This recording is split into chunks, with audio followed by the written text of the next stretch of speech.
उसके बारे में आप क्या कहेंगे? इस मर्दा जिनको मिट्टी पलीत की है। देखिए, मुझे खुशी इस बात की है कि इस बार पहले ये कहते थे जी मौलवियां दा काम है। आपको याद है आप यूनिवर्सिटी में मैं आपके आया तकरीबन 2013-14 की बात है, वफाकी उर्दू में। उस वक़्त हम शुरू में थे, मतलब नया हमने उरूज पकड़ा था। अक्सर लोग हमें कहते थे कि मौलवी वाले चक्कर छपाए गए हो। मैं क्या भाईजान, एक बंदा हजूर पीर करम शाह अल-अज़हरी रहमतुल्लाह अलैह ज़ियाउल उम्मत का लक़ब उन्हें, जस्टिस का लक़ब उन्हें मिल गया, अपने ताहयात मिल गया जनरल ज़िया के एरा में। हुआ क्या कि उनके पास कुछ लड़के आए हमारी उम्र के, मोनोग्राम उन्होंने लगाया हुआ था हजूर अलैहिस्सलाम के नाम का, इसमें मुबारक का। तो वो उठ के ना उन्हें सीने से लगे, तो साथ जो उनके कोई खलीफे वगैरह या वो मुरीदैन खास बैठे हुए थे, उन्होंने नाराज़गी का इजहार किया। कहते ने हज़रत साहब लड़ाई झगड़े वाले मुंडे ने, तुसी इनू सीने नाल ला रहे हो ते असी आंदे ने तुसी बह के आधा जिहा हाथ देंदे हो ते असी चुम के चले जाते हैं, एक ही कर रहे हो तुसी। और क्या भाईजान, मस्जिद में पंखे के नीचे बैठ के 250 बंदों में ताजदार ख़त्म नबूवत या नारे तकबीर रिसालत लगाना बड़ा सौखा काम है। स्कूल कॉलेज यूनिवर्सिटी में जाके ये काम करना है बड़ा औखा काम है। ये this is what these students are doing.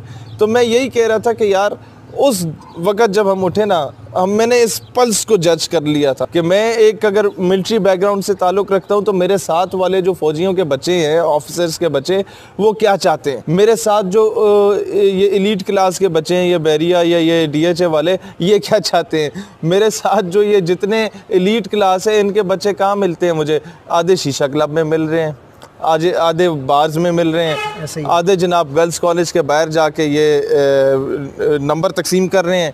मैंने कहा यार मुस्तकबिल में क्या होगा कि ये बड़े बड़े ब्यूरोक्रेट का बेटा, ये जज का बेटा, ये जर्नैल का बेटा, ये ब्रिगेडियर कर्नल का बेटा, ये MNA MP, ये मिनिस्टर का बेटा, ये बिजनेसमैन का बेटा, ये हम चाहें या ना चाहें, he will be at the helm of affairs, he will be among the stakeholders. उसने किसी मकाम पे बैठा होना है। मैं क्या यार इनू पकड़ो, पेंट कोट पाई, टाई पाई, परफ्यूम लाया, मैं घुस गया है ना, ये मूंछों को वहाँ ताव देना शुरू कर दिया, इनके लगा के इनके दरमियान चले गए। मैं क्या चलो यार इन्हें मैं पसंद आ जाऊँ कि यार ये बंदा बड़ा स्मार्ट लग रहा है, ए देखो लो पूछ लो है की चाहता है। ओके यार, जो भी सिलसिला है, तुम और मैं नहीं निकलेंगे ना इस नोबल कॉज के लिए। आज हम कश्मीर की बात ना करें, आज हम फ़लस्तीन की बात ना करें, आज ख़त्म नबूवत या नामूस रिसालत की बात ना करें, तो लोगों ने लेबल लगा देना ये तो सिर्फ मौलवी या पीर का काम है। मैंने कहा जब ये पेंट कोट और टाई पहना हुआ नौजवान यूनिवर्सिटी या कॉलेज से निकल के सदा बुलंद करते ना, ताजदार ख़त्म नबूवत जिंदाबाद, थरथली मच जाती है मगरब के ऐवानों में, वो धचका लग जाते हैं उन लोगों को कि यार ये क्या हो रहा है। आप देखें ना, बड़े बड़े जलसों में इंडिया के खिलाफ बातें हो रही होती हैं। सही है। इंडिया उठा के कुछ 2-3 बार तो मैंने देखा इंडिया मेरी तकरीरें चला रहा है वहाँ पे कि जी ये आतंकवादी है, ये फलां है, तो ये ढिमका है, ये लोगों को जिहाद की ट्रेनिंग दे रहा है, ये इस तरह कर रहा है। 2 जुमले बोलने की देर थी कि उनको आग लग गई। क्यों? क्योंकि ये सारी जो इल्यूमिनाटी है या फ्री मेसनरी है या मगरबी लॉबी है, इन्होंने मुख्तलिफ किस्म की NGOs की सूरत में इस तरह की ये थर्ड क्लास औरतों को या मर्दों को या आंटियाँ या आंटों या बेरोज़गारों को रोज़गार दे दिया। तो इन लोगों ने क्या किया, फिर हमारे स्टेक होल्डर्स को भी पकड़ा। इन लोगों ने अरबों रुपए की इन्वेस्टमेंट की हमारे तालीमी निसाब में तरमीम करने की। इन लोगों ने अरबों रुपए की इन्वेस्टमेंट की कि हमारे मीडिया पे फाशी को फैला दो, डायरेक्टली इनडायरेक्टली तलाक और खुला की तरीक़ाकार बता दो इस कौम को।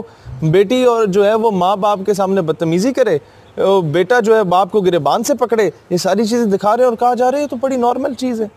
एबॉर्शन सेंटर्स को खोलना शुरू कर दो, मुल्क में बेड़ा गर्क करके रख दो।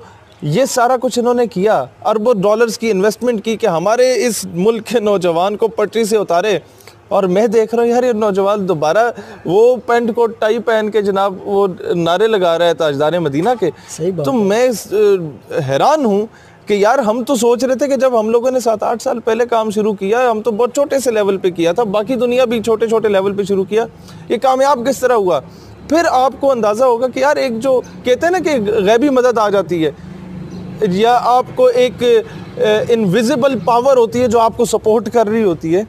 इकबाल रहमतुल्लाह अलैह ने, जब हम लोग अभी जो आपसे जिक्र हो रहा था हॉलैंड एम्बेसी की तरफ मूव कर रहे थे, तो हमने यही सोचा था कि यार पता नहीं रेड जोन में बंदा किस तरह घुस जाएगा, और वो मजमा इतना था कि दूसरा सिरा उसका नज़र नहीं आ रहा था, और उस पर हमने कोई ख़र्चा ही नहीं किया। 0 रुपए का हमने वो कोई खर्चा नहीं किया, एक वीडियो मैसेज बनाया, पूरी कौम आ गई इस्लामाबाद की सड़कों पे। तब मुझे अंदाज़ा हुआ यार इकबाल सही कहता सी, फ़ज़ाए बदर पैदा करना ये तुम्हारा काम है, तुम्हारी मदद और नुसरत वास्ते फरिश्तियाँ भेजना ये अल्लाह ताला का काम है। बिल्कुल तो ऑटोमेटिकली मैं देखता हूँ इस कौम को जितना इस इस्लाम को दबाने की कोशिश की जाती है ना, उतना ही उभर के सामने आता है। उभर के सामने आता है। बिल्कुल वकुल जाओल हक़ व ज़ाकल बातिल।